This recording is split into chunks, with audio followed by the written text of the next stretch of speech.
یہ ہے اسلام، اس کی ضروریات. چونکہ اسلام دنیا کی آخری صداقت ہے، اس کے بعد کسی نبی نے آنا نہیں، تو اس کے لیے قیامت تک کے لیے ضروری پہرے بٹھا دیے گئے، کیونکہ سچ پر جھوٹ حملہ ضرور کرتا ہے. یہ تو قرآن کا فیصلہ ہے، سچ پہ جھوٹ حملہ ضرور کرتا ہے، یہ قرآن کہہ رہا ہے. وَكَذَلِكَ جَعَلْنَا لِكُلِّ نَبِيٍّ عَدُوًّا مِّنَ الْمُجْرِمِينَ، ہم نے مجرمین کو ہر نبی کا دشمن بنا دیا. لا الہ الا اللہ. جھوٹ سچ پہ حملہ ضرور کرتا ہے. چونکہ اسلام دنیا کی آخری صداقت ہے،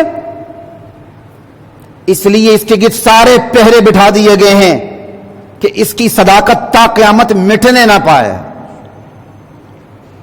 سب سے پہلے جو اس کے گرد پہرا باندھا ہے وہ قرآن کریم کا باندھا ہے. جو اس پر حملہ کرے گا وہ کافر ہوگا. اس کے بعد سنت کا پہرا باندھا ہے، جو مجموعی طور پر ایک حد حدیث کا علمی اختلاف ہو سکتا ہے، لیکن جو مجموعی طور پر حدیث کا انکار کر بیٹھے وہ کافر ہے. کیونکہ مجموعی طور پر حدیث کا انکار کریں، قرآن کی عملی تطبیق ناممکن ہو جاتی ہے. ایک رکعت نماز پڑھنی بھی ناممکن ہو جاتی ہے. اور نعوذ باللہ اللہ کے نبی جسٹ ایک میسنجر ٹھہرتے ہیں. ہم بڑے آرام سے کہتے ہیں میسنجر. ہم اللہ کے نبی محض میسنجر نہیں تھے، معلم تھے، اس میسج کو سمجھایا بھی ہے. لا الہ الا اللہ واللہ اکبر. سنت کا پہرا بٹھایا ہے، لا الہ الا اللہ. اور اس کے ساتھ ساتھ صحابی عطرت کا پہرا بٹھایا ہے. اہل بیت کا پہرا کیوں بٹھایا ہے؟ اہل بیت کا اولین مصداق ازواج مطہرات ہیں. قرآن کریم کی آیات اس پر بھی انشاءاللہ کسی وقت بیان ہوگا. اور اہل بیت کا پہرا اس لیے بٹھایا ہے کہ نبی علیہ السلام کے اہل بیت سے بڑھ کر کوئی خواتین کے مسائل کو جان نہیں سکتا.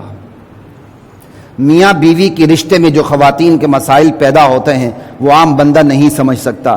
نبی علیہ السلام کی 11 ازواج مطہرات، ٹھیک ہے، حضرت خدیجہ تو فوت ہو گئیں، ایک روایت میں تو آپ کی 13 بنتی ہیں، مشہور 11 ہیں. کہا ان کے پیچھے چلنا، یہ تمہیں بتائیں گے. مرد صحابہ بھی گھٹنے ٹیک دیتے تھے اما عائشہ کے درجہ اجتہاد کے سامنے. تو خواتین کے تمام مسائل، اکثر و بیشتر مسائل اہل بیت ازواج مطہرات سے ہو کے آئے ہیں. قرآن کا پہرا، سنت کا پہرا، عطرت کا پہرا، خیر القرون کا پہرا.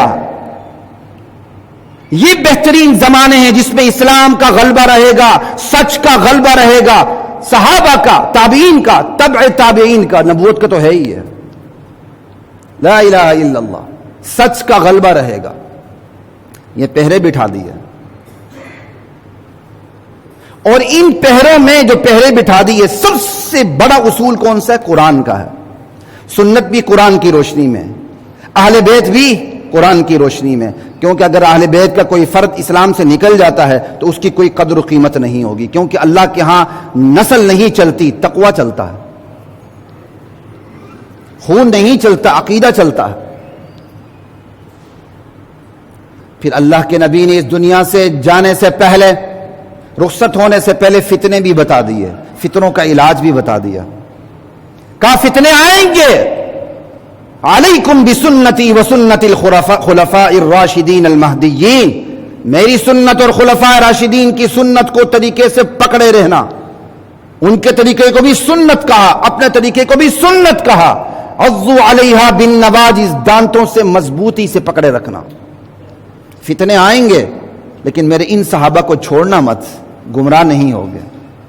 یہ ہے ادخلوا فی السلم کافہ، پہرے بٹھائے ہیں. بتا دیا 4 بہترین زمانے یہ ہیں، اس میں شک نہ کرنا. مجموعی طور پر سچ غالب رہے گا ان 3-4 زمانوں کے اندر. پہرے بٹھا دیا، فتنے بتا دیا. اور بتایا بنی اسرائیل میں 72 فرقے ہوئے تھے، میری امت میں 73 ہوں گے. ایک جنت میں جائے گا، 72 کے 72 جہنم رسید ہوں گے. صحابہ نے پریشان ہوئے. صحابہ، یا رسول اللہ وہ ناجی فرقہ کون سا ہوگا؟ آپ نے کسی پارٹی جماعت کی طرف اشارہ نہیں کیا، اصول بتا دیا. ما انا علیہ و اصحابی، جس طریقے پر میں ہوں میرے صحابہ ہیں. وہ نجات دہندہ ہوگا، نجات یافتہ ہوگا، بس اور کوئی بھی نہیں۔ اس لیے ہم کہلاتے ہیں اہل سنت والجماعت۔ اہل السنہ والجماعت اللہ کے رسول کے سنت والے، اللہ کے رسول کی جو صحابہ کی جماعت ہے وہ والے ہیں۔ ہم صحابہ کی جماعت کو ماننے والے ہیں۔ ما انا علیہ واصحابی